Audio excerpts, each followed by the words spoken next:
I thought we were building a future together until I faked a work trip and caught him bringing another woman into our home. Now, I am starting over, while he is left picking up. The pieces of his broken life, I caught my boyfriend planning a new life with another woman, while we were still picking curtains for our new apartment together. My name's Carmen. I'm 29, and up until 3 weeks ago, I thought I had everything figured out. I had a solid job managing corporate events, a tight circle of friends, and a boyfriend I genuinely believed was my future. Owen, 31, worked in real estate. He was charming, ambitious, the kind of guy who could walk into a room and make everyone feel like they mattered. We had just signed a lease on a cozy penthouse apartment in the heart of the city, the kind with exposed brick walls and a tiny balcony that I fell in love with at first sight. We weren't just planning to move in together. We were planning a life. Talking about adopting a dog, splitting holiday visits between our families, even baby names whispered late at night after a few glasses of wine. All the quiet, serious conversations you have when you think you're building something real. Our tradition was simple but sacred. Every Saturday night we stayed in, cooked dinner together, and watched whatever series we were obsessed with. It was our way to slow down from the chaos of the week and just be us. Except last Saturday, everything changed. We had just finished dinner and Owen picked the show, some gritty crime drama he liked. About 30 minutes in, he passed out on the couch, half a glass of red wine still clutched in his hand. I smiled at first, thinking how tired he must be from working late all week, hustling to close some big real estate deal. Then his phone buzzed. I wasn't trying to snoop. I swear I wasn't. But the screen lit up, and in giant, unmistakable letters, I saw a message preview from someone labeled client. Weird, but not alarming. Owen worked with a lot of clients, until the second message came through. Still thinking about last night. Can't wait to see you naked again. I stared at the glowing screen, my brain refusing to process what my eyes were seeing. For a moment, I convinced myself it was a prank, or maybe some weird inside joke. But then a third message popped up, and a fourth. And any hope I had left crumbled. I wish I could tell you I reacted like a badass, that I threw the phone at his head or stormed out in a blaze of glory. Instead, I sat there frozen, feeling like the floor had disappeared beneath me. My hands were trembling so badly I could barely breathe. After what felt like hours, but was probably less than a minute, I forced myself to set his phone gently back down on the coffee table. I pulled the blanket over him like I always did, heart pounding so loudly I could barely hear the TV. And then I went to the bathroom and threw up. I spent the rest of the night pretending to watch the show while my mind raced. Was this new? Was this why he had been so distant lately? Was this woman just some fling, or was it something more? Every instinct screamed at me to wake him up, to demand answers. But something colder, sharper, buried deeper inside me said no. Not yet. Because if Owen was playing me for a fool, I wasn't going to give him the satisfaction of an easy confrontation. I was going to find out everything first. Every dirty little secret he thought he could hide behind his fake smiles and Sunday brunch plans. The next morning, Owen kissed me on the forehead and told me he had an open house to set up across town. I smiled sweetly and wished him luck. The moment the door closed behind him, I grabbed his laptop, the one he thought I didn't know the password to anymore. Turns out some people never change their dog's name as their backup security question. The first email I opened wasn't even hidden. Subject line, New Beginnings, and the attached lease application? 2 names on it, Owen and a woman named Amelia. But the address wasn't ours. It was a brand new luxury condo across town. And the move-in date? Next month. I stared at the lease application like it was a foreign language, my hands gripping the sides of Owen's laptop so tightly my knuckles turned white. Amelia, luxury condo, move-in date, 4 weeks from now. We had just signed a lease together. We were supposed to be building a life, choosing paint swatches, arguing about throw pillows, planning Sunday brunches and lazy movie nights. Meanwhile, he was setting up a whole separate life with someone else behind my back, like I was just a temporary layover until he could move into his real future. I felt like the biggest fool on earth. I dug deeper, heart pounding in my ears. His email history was a goldmine of betrayal. Weeks of correspondence with Amelia. Not just flirty messages, but serious conversations about furniture budgets, mortgage applications, even talk of adopting a dog together. The dog we had spent months debating about. There was even an email thread titled Amelia's Moving Checklist, where Owen outlined which weekends would be best to sneak stuff out, so I wouldn't get suspicious. I thought I had hit rock bottom when I found the texts last night. I was wrong. This was worse. This wasn't a mistake. This wasn't a drunken slip-up. This was planned. Carefully, cruelly planned. I slammed the laptop shut and sat there shaking, feeling this strange, hollow space open up inside me where my heart used to be. How long had he been lying? Had every kiss, every whispered I love you, every lazy Sunday morning just been a placeholder until he could move on?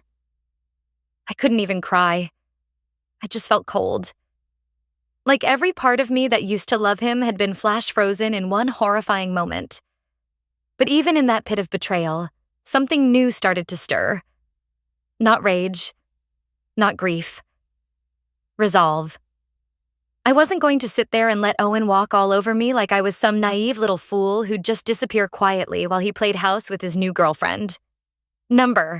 If he thought he could gut me and just move on without consequences, he was about to learn just how wrong he was. I wiped my face, took a deep breath, and started making a plan. First, I texted my best friend Tessa with nothing but a single word. Emergency. 5 minutes later, she was banging on my door, still in her pajamas. I showed her everything. The texts, the emails, the lease. She didn't say a word for a long time. Then she just looked at me with fire in her eyes and said, "We're not just burning this bridge. We're building a whole new city on its ashes." We spent the next hour brainstorming. Every petty, savage, satisfying idea you can imagine was on the table. But in the end, we agreed. No illegal stuff, no vandalism, no crazy drama that could come back to bite me later. I wanted something better. Something clean. Something undeniable. I was going to let Owen trap himself. That night, I acted like nothing had happened. I texted him sweet good luck wishes for his open house. I even joked about making his favorite pasta for dinner. Meanwhile, Tessa and I ordered a small but powerful security camera, rush shipping, and planned out every move. Because if Owen was serious about moving Amelia in, he was going to use this apartment as his personal hideout while I was none the wiser. He was counting on me being stupid, blind. But I wasn't blind anymore. The next day, while Owen was busy showing lofts and smiling fake smiles to clients, I installed the camera tucked into a bookend on our shared bookshelf. The view covered the entire living room. Couch, kitchen, front door.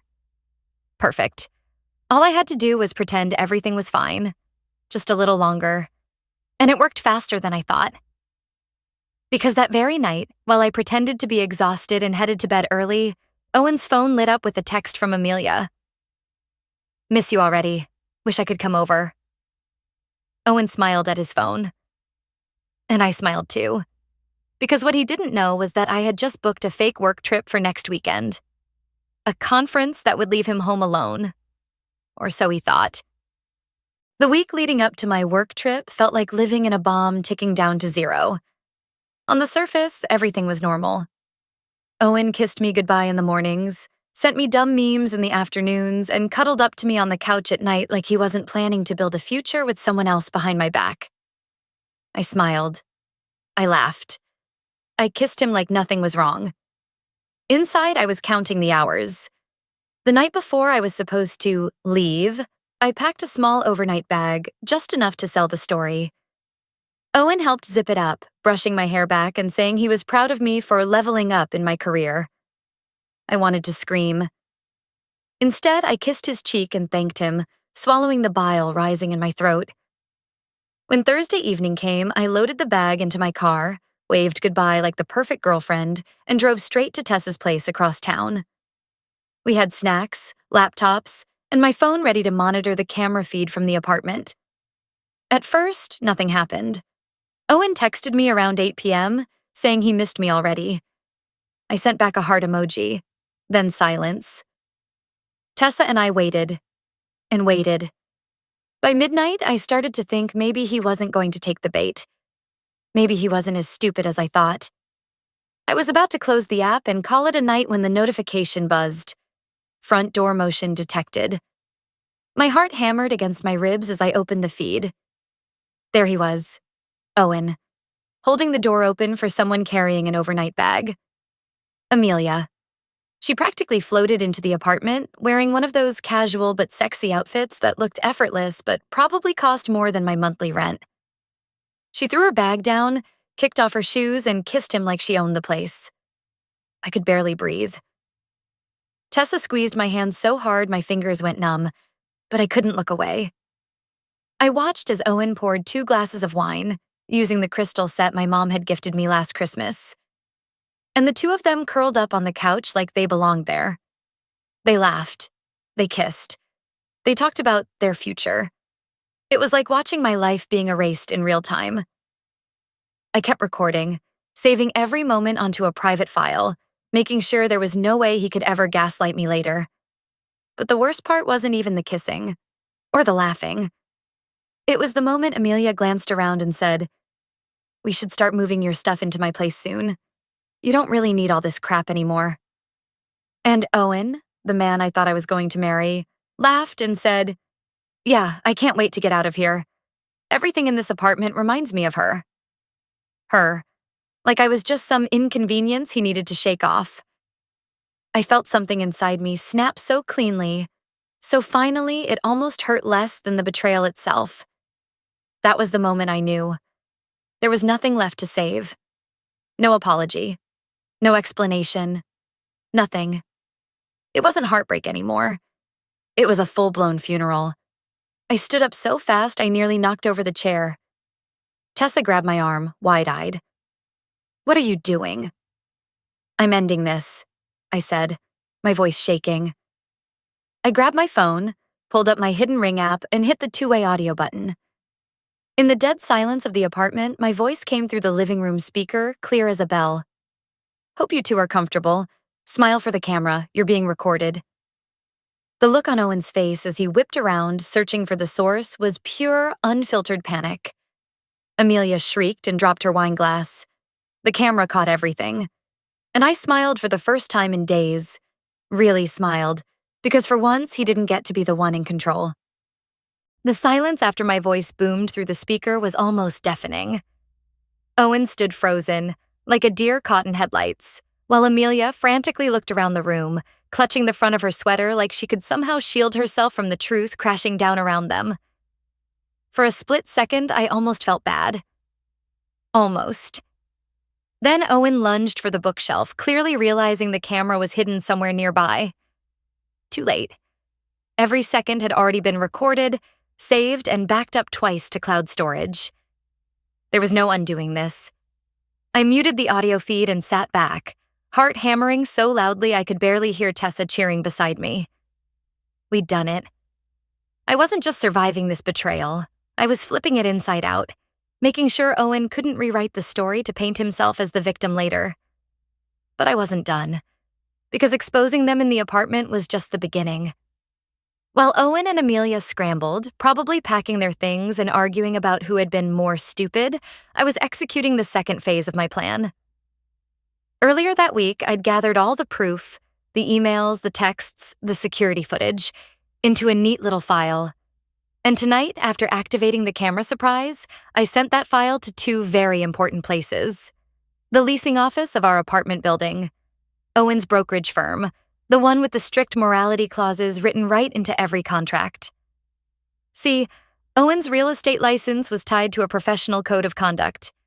Getting caught living a double life, using a shared apartment to hide an affair, wasn't just shady. It was career-ending. Tessa watched me hit send, her mouth open in awe. "Carmen, you're terrifying. I love it." I didn't feel terrifying. I felt calm. For the first time since I saw that first disgusting text light up Owen's phone, I wasn't drowning. I was swimming. I was steering. I sat back and let the consequences unfold.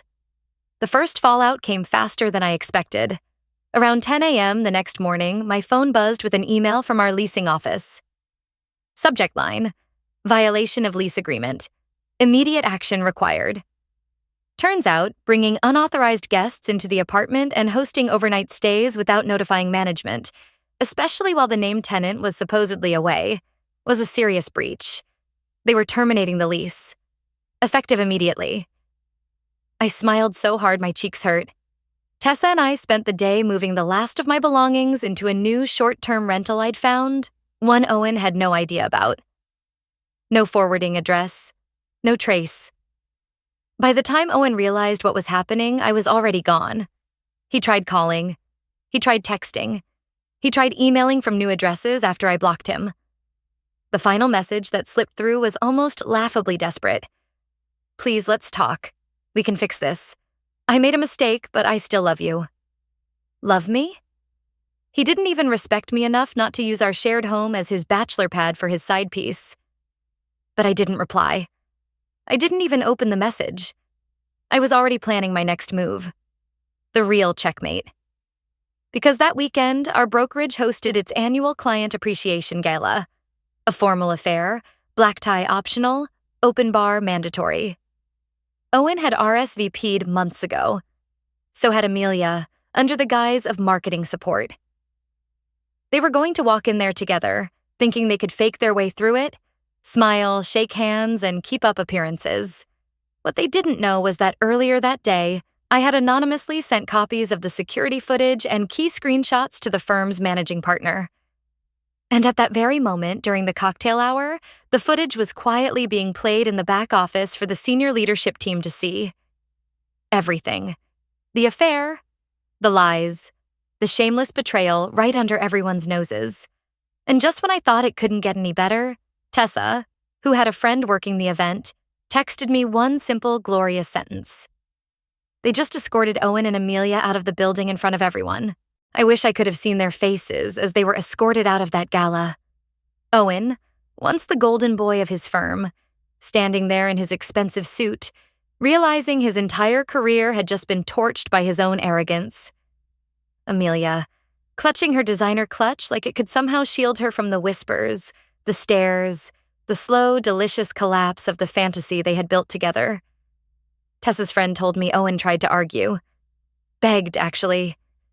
Tried to spin it like it was a misunderstanding, that it was just personal and shouldn't affect his job. But the managing partner wasn't having it. He laid it out, cold and simple. Owen had used company property, time, resources, client events, to carry on a personal relationship that violated multiple ethics codes. It wasn't just messy. It was a liability. By Monday morning, Owen's company email was disabled. His real estate license was flagged for review by the state board. And Amelia? She didn't even make it to Monday. Her contract as a freelance marketing consultant was terminated on the spot. The two of them lost everything they built, because they thought I wouldn't fight back. I didn't dance around it either. When mutual friends reached out, confused, curious, I didn't lie. I told them the truth. No rage, no drama. Just simple, undeniable facts.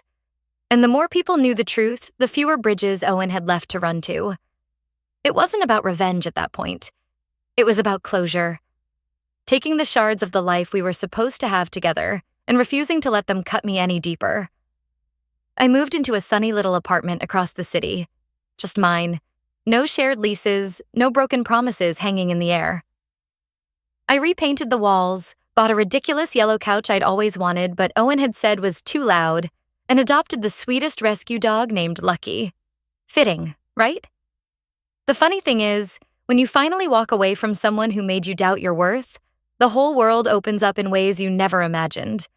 I reconnected with old friends, started taking pottery classes, even got promoted at work because I wasn't spending all my energy pretending to hold together a relationship built on lies. Owen tried to reach out once. He emailed me through a burner account, apologizing, swearing he'd changed, asking if I could at least meet for coffee. I didn't respond, not because I was still angry, but because some chapters don't deserve a sequel. Some betrayals are final, and some closures you give to yourself without waiting for anyone else to hand them to you. The last thing I heard, Owen had moved back in with his parents temporarily. Amelia, facing career backlash and social isolation, left the city altogether. Two people who thought they could build a future on lies now left picking up the ruins separately. And me? I'm not broken. I'm not bitter. I'm just free. Sometimes the best revenge isn't screaming or fighting. It's thriving in a life so good, it burns the people who tried to destroy you just by existing. Thank you for sticking through my story. If you've ever had to rebuild yourself after betrayal, if you know what it feels like to lose everything you thought you had, drop a 8 in the comments. You're not alone. And if you love real-life stories of healing, resilience, and justice served cold, make sure to subscribe. There are more Reddit stories like this one coming your way. Because sometimes walking away isn't weakness. It's the loudest victory you'll ever claim.